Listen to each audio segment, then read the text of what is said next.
Today on the Hobby Bench, I'll be painting up a baseball bat survivor from Warlord Games. So I've got this Warlord Games survivor here with a baseball bat. Typically, I prime and gray, have a dry brush of white when working with contrast paints. With, some Vallejo paints, they're a little thin, so I put down as a white coat here. I'm using Dwarf Skin to do this basic skin tone. It's thinned down with a little bit of water.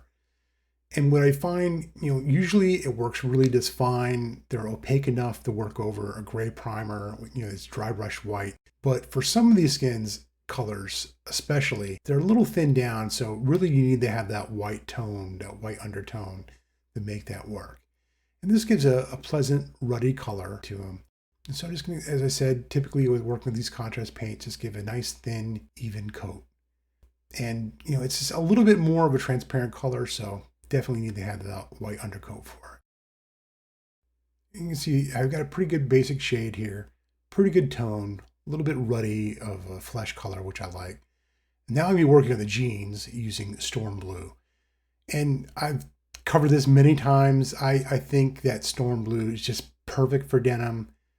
It covers very well and just lives a wonderful look for it. So it's not too hard to do. You just want to, again, give over one section at a time pretty carefully.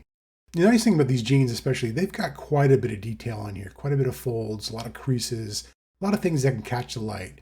So, this is something maybe if you want to use some different shades to try to bring out a little bit more of a color, you can, but I figured this guy's probably going to be wearing jeans, so I'm going to go with jeans.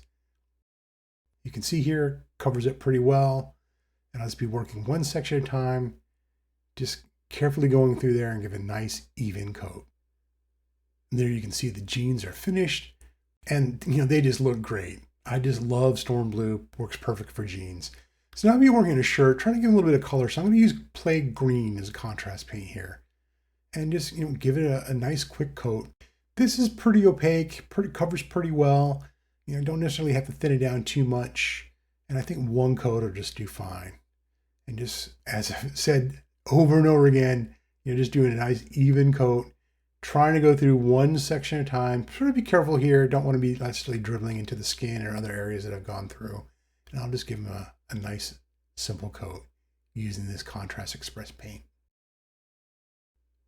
And I've got that shirt painted up, and you can see it's a nice, pleasant, deep green color.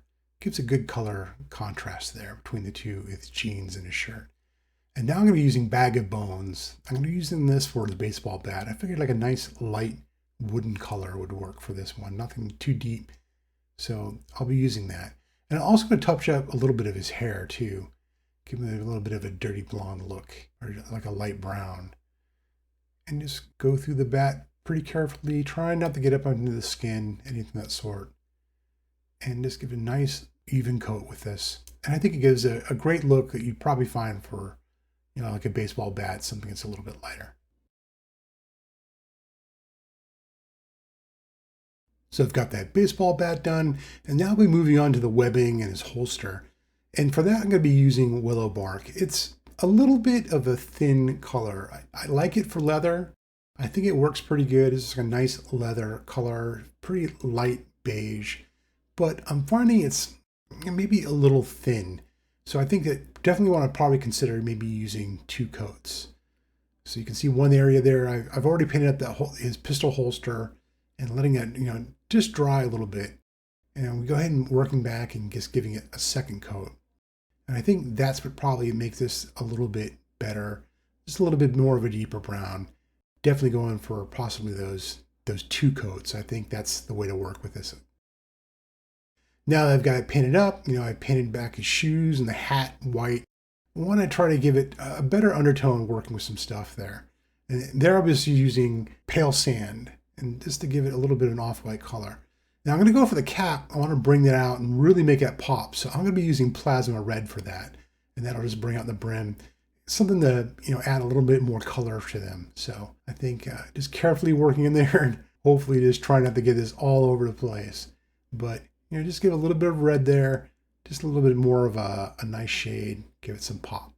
And working through that pretty carefully, looking at the bottom of the bill of the hat there, trying not to get into the hair and just slowly work through that really carefully with that. And I think that little bit of color, maybe doing a tab in the front, like, where your hat would latch together, that's something that'll bring a nice little detail to this model. And here you can see that I've got the bill of his hat painted up red. It stands out pretty well. Now I've gone back and used that pale sand also on his shoes and a little bit of willow bark on the soles just to darken those up some. So I'm going to go back to these now, and I'm going to be using sepia ink with wet water. Wet water is just basically maybe about a drop of detergent and about 8 ounces of water. And the idea there is you got just a little bit of surfactant to sort of help break up the surface tension a little bit so you can have that ink flow smoothly and give really nice coverage. Don't add too much. You just want to add, just like I said, a drop. You add too much in there, you just get a bunch of foam, and then it's not going to do what you want to do. So I'll be just using the ink, and I'll be thinning it out with this wet water. It has that little bit of detergent in there, sort of break up that surface tension of that water and really help improve that flow. And so this, I'm going to go over the tennis shoes and go over the hat. And the idea is maybe to dirty it up some. You figure tennis shoes, I'm still trying to work out maybe a good way of doing this, but this seems to be decent enough. Try to make them look a little dirtier, look like, you figure your regular white tennis shoes, but, definitely just not something that's going to have like a lot of color to it. And it's a way to maybe help, draw the eyes away from necessarily the feet, but, sort of look like tennis shoes. So I'm going to go ahead and going through covering up this Vallejo pale sand. And I'm also going to be doing the same with the hat. I just want to try to dirty that up. In fact, I probably might even maybe visit looking at his face too and help draw some of those details. So I'll slowly work through this, wash and get it all over the shoes and work on the hat and maybe even touch up the face.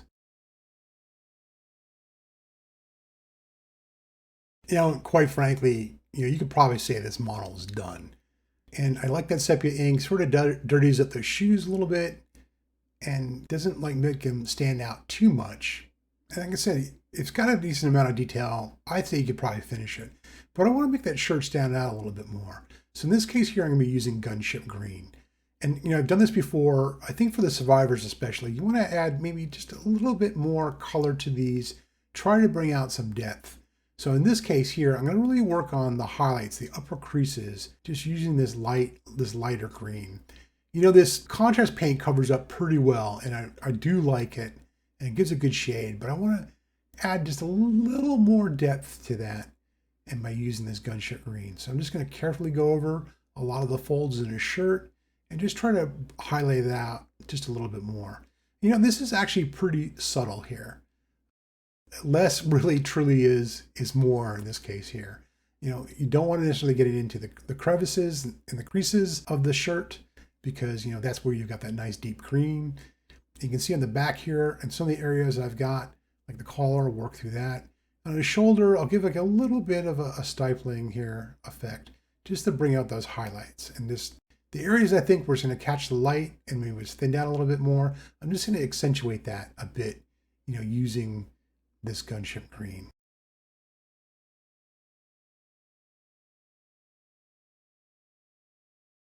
And there you have it. This baseball bat survivor's done. And you can see here how the green just adds a really subtle shade to that, just a little more depth from that shirt. The jeans look great with that storm blue. I really like the way that Willow Bark worked on the leather, the light leather. And it's a little bit of different shade, let's say, for the baseball bat. Love the way the sepia ink worked out on the hat and the shoes. To dirty it up some, add a little bit of dinginess to it. Looks great. I want to say for County Road Z, there's a lot of like blunt weapons, two-handed blunt weapons. And I figured, baseball bat, perfect for these type of models. This isn't going to win awards, but I've got something here ready to get on the tabletop. I'm happy with that.